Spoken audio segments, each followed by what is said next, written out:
Il était environ 3 heures du matin ce 17 juin 1966 lorsque la ville de Paterson, New Jersey, fut subitement arrachée de sa torpeur nocturne. Une cohorte de blancs s'était attroupée devant un vieux grill délabré. Cette foule en furie bousculait le cordon des policiers et tentait d'apercevoir les 4 corps criblés de balles gisant sur le sol. Au coin de la rue, toute sirène hurlante, un cortège de 5 voitures pilèrent en crissant devant l'établissement. Plusieurs policiers jaillirent hors de leur véhicule, fusils au poing, et encerclèrent aussitôt la Dodge blanche qu'ils venaient d'escorter sur les lieux. La police somma les 2 occupants noirs de la voiture d'en descendre. Les 2 hommes étaient désorientés par l'accueil hostile de la populace. Il y avait de quoi, je peux le dire, puisque j'étais l'un d'eux. « Sors de voiture! Sors de voiture !» Mais pourquoi est-ce que vous nous amenez ici? Je t'ai dit, sors de voiture! Mets-toi là contre le mur et pas un geste avant que je te le dise! La situation semblait déjà mauvaise. Mais sortir de cette voiture était de loin, je le savais, la pire chose à faire. John Narcisse, le garçon avec qui je roulais moi-même, ne fut me fouiller sans ménagement. Après quoi, on me jetait à l'arrière d'un fourgon puant. Mon esprit a commencé à s'emballer, je cherchais une explication.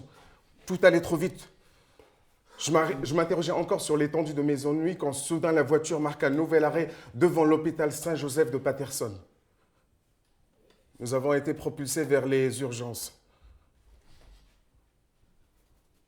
La salle d'opération et quasi tout ce qui s'y trouvait était blanc.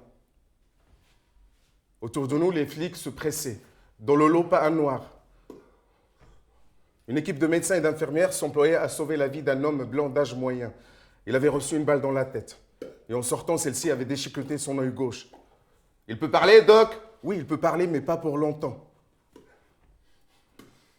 Le médecin souleva la tête du blessé. Faible, pâle, l'homme semblait à l'article de la mort. « Pouvez-vous voir distinctement, monsieur ?»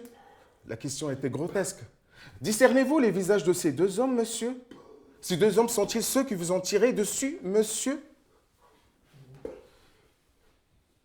Une éternité s'écoula durant laquelle le blessé me fixa intensément avec l'œil qui lui restait. Puis il observa brièvement John avant de poser de nouveau son regard sur moi. J'ai presque poussé un cri de soulagement quand il s'est mis à hocher la tête de droite à gauche. « Mais enfin, monsieur, êtes-vous certain que ce ne sont pas ces 2 hommes qui vous ont tiré dessus ?» Alors j'ai vu le truc venir. Soudain, tout est devenu limpide. Un profond malaise m'a envahi lorsque j'ai compris que si 2 noirs avaient tiré sur cet homme, il ne ferait pour lui aucune différence que je sois de petite taille et que le garçon qui m'accompagnait soit grand. Que je sois chauve, barbu et laid alors que John Artis avait le visage glabre.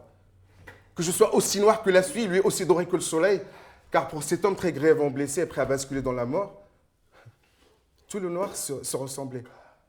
Surtout s'ils avaient été amenés par les flics. Planté là, j'observais ce visage borgne, dévasté par d'atroces souffrances. Et je fus à mon tour tiraillé par un élancement aigu. Ma douleur, contrairement à celle du blessé, était réveillée par le souvenir de mes vieux accrochages avec les flics, des détentions et des hostilités que j'avais subies dans le passé.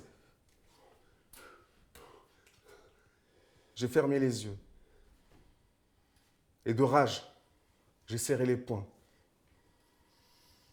À ce moment-là, oui, j'aurais vraiment pu commettre un meurtre, sale enfoiré. Sale enfoiré! Sale enfoiré! Retour à la case départ.